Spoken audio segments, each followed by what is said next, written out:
Бажаю здоров'я, шановні українці. Good health to you, fellow Ukrainians. On September the 15th in Kyiv, a new plaque dedicated to President of the European Commission Ursula von der Leyen was unveiled on the Walk of the Brave. It was really a great honor and simply a pleasure for me to take part in this unveiling, in the recognition of Mrs. Ursula's bravery. She is one of the central figures of the European policy towards Ukraine. She is one of those thanks to whom the European space and European values are now really being protected.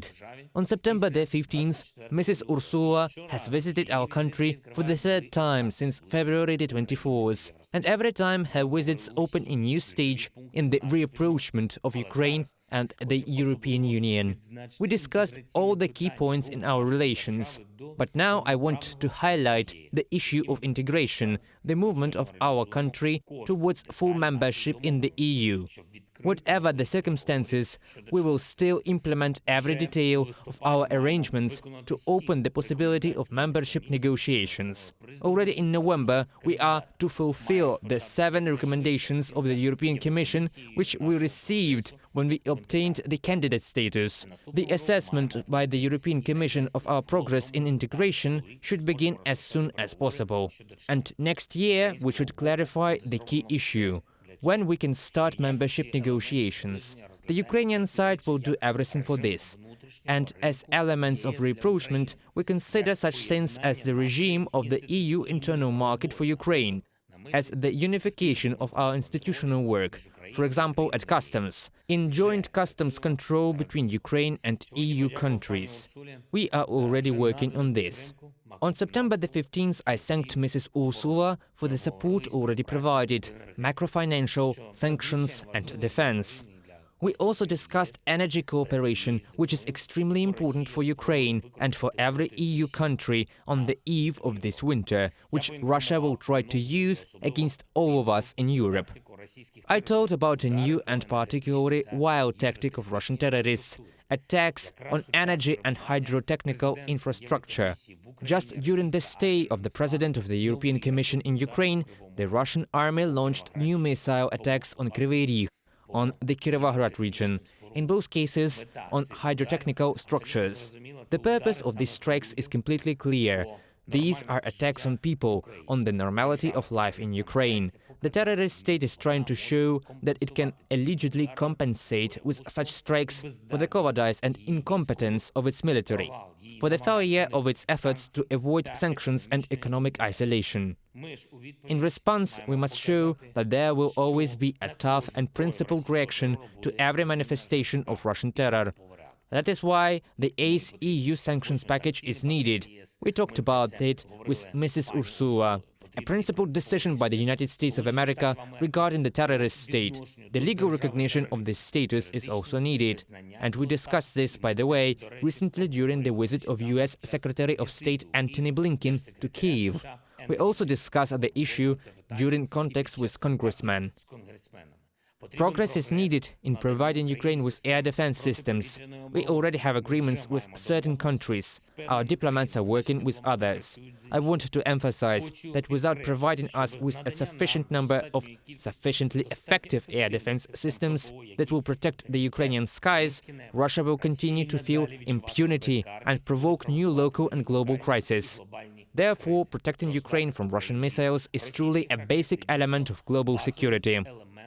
In general, supporting Ukraine with weapons, ammunition and finances is crucial for the peace in Europe. The better support we have, the sooner this war will end. I talked about it with the representatives of the leading think tanks of Poland, Britain, France and the US, who arrived in Kyiv.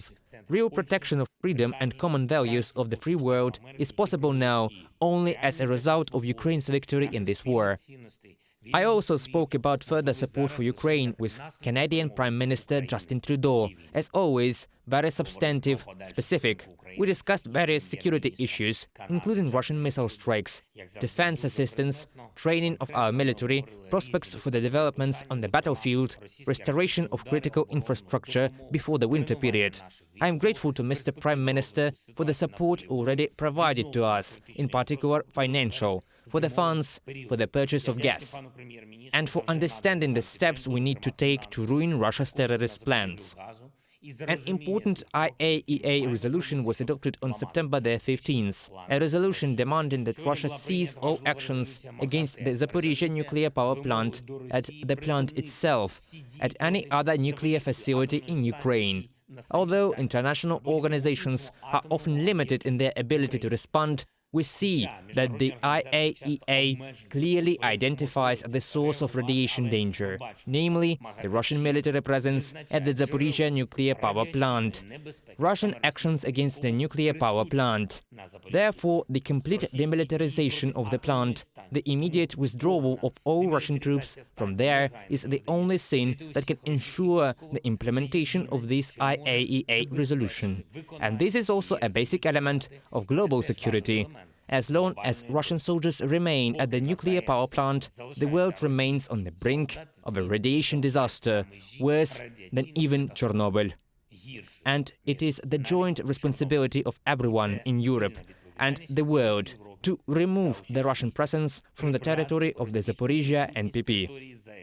On September the 15th, I want to thank all the representatives of the State Emergency Service, utility services, construction workers, police workers, military personnel, representatives of local authorities, business representatives, everyone who is involved in eliminating the consequences of Russian missile terror, who helps those who suffered from the strikes.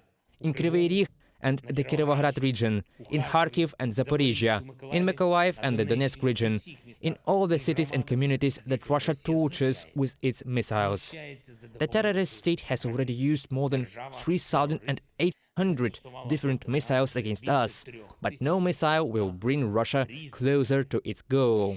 There will be no subjugation of Ukraine, and each missile brings Russia closer to greater international isolation, greater economic degradation, and even more clear historical condemnation. And finally, a mass burial site was found in Izum, Kharkiv region. The necessary procedural actions have already begun there. There should be more information, clear, verified information, tomorrow. Tomorrow there will be Ukrainian and international journalists in Izum. We want the world to know what is really happening and what the Russian occupation has led to. Bucha, Mariupol, now, unfortunately, Izum. Russia leaves death everywhere, and it must be held accountable for that. The world must hold Russia to real account for this war. We will do everything for this. Eternal memory to all those whose lives were taken away by the occupiers. Eternal glory to everyone who fights for Ukraine. Glory to Ukraine.